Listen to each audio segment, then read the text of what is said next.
اعوذ باللہ من الشیطان الرجیم بسم اللہ الرحمن الرحیم السلام علیکم ورحمۃ اللہ وبرکاتہ۔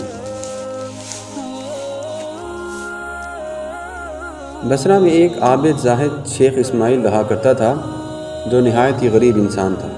اس کی 3 بیٹیاں تھیں۔ چوتھی بیٹی کی پیدائش کے دنوں میں اس کی غربت کا یہ حال تھا کہ اس کے گھر میں چراغ تک نہیں تھا، اور جب پیدائش کو 1-2 دن باقی تھے تو اس کی بیوی کی طبیعت بہت خراب رہنے لگی۔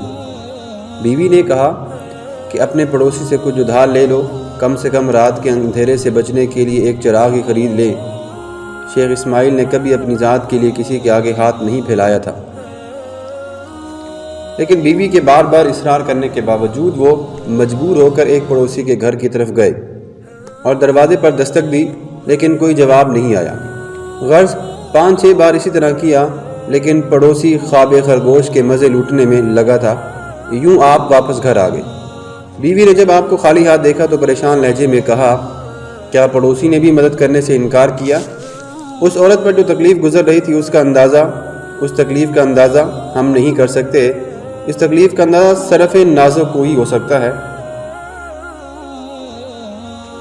شیخ اسماعیل نے کہا، مدد تو دور کی بات ہے، اس نے دروازہ تک نہیں کھولا۔ شیخ اسماعیل بہت افسردہ اپنے بستر پر لیٹ گئے اور کروٹیں بدلنے لگے کہ آپ کو نیند نے آ لیا۔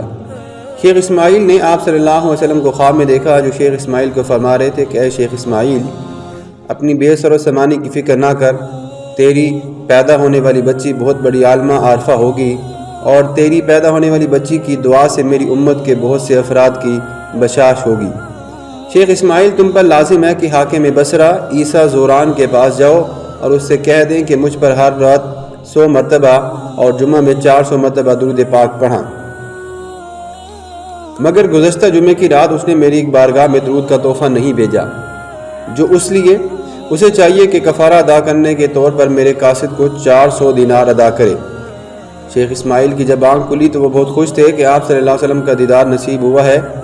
صبح ہوتے ہی آپ نے اپنا خواب ایک کاغذ پر لکھا اور حاکم بصرہ کے پاس پہنچ کر دربان کو وہ کاغذ پکڑا دیا۔ عیسیٰ زوران اس وقت دربار میں بیٹھا ہوا تھا۔ جس سے اس نے خط پڑھا تو دربان سے بے قرار ہو کر پوچھا کہ یہ خط دینے والا بندہ کہاں پہ ہے؟ اس نے کہا، حضور باہر دروازے پہ کھڑا ہے۔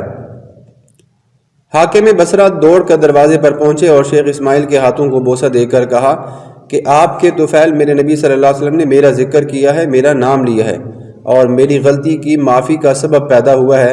اللہ شیخ اسماعیل آپ کو اجر عظیم دے۔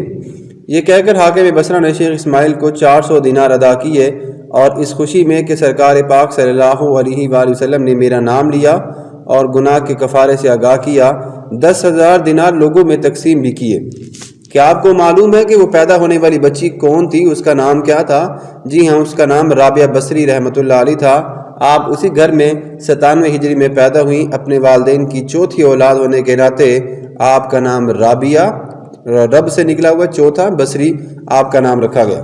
تو دوستو، آج کی ویڈیو کا ہم یہیں پہ اختتام کرتے ہیں۔ امید کرتے ہیں کہ آپ کو ضرور پسند آئے گی۔ اللہ حافظ۔